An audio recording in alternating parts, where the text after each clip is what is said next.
Musiqi Akademiyasının tələbələri ümumilli lider Heydər Əliyevin 90 ili ilə bağlı musiqi albomu hazırladı. Buta, Bakı Musiqi Akademiyasının bir qrup tələbəsinin ifasından ibarət ilk musiqi albomu belə adlanır. Klassiklərimizin əsərlərindən və bir xalq mahnısından ibarət toplu ümumilli lider Heydər Əliyevin 90 illik yubileyi münasibəti ilə hazırlanıb.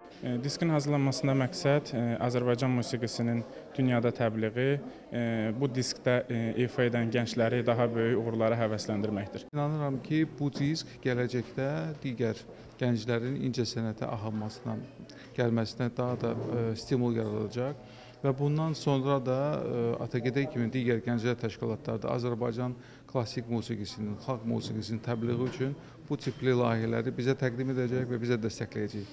Alboma daxil olan Üzeyir Hacıbəyli, Cahangir Cahangirov, Tofiq Quliyev və digər bəstəkarlarımızın əsərləri yalnız tələbələr tərəfindən ifa olunub. Hər 2 aydan bir aydan bir xarici ölkələrdə səfərlərdə oluruq, Azərbaycanı təmsil edirik.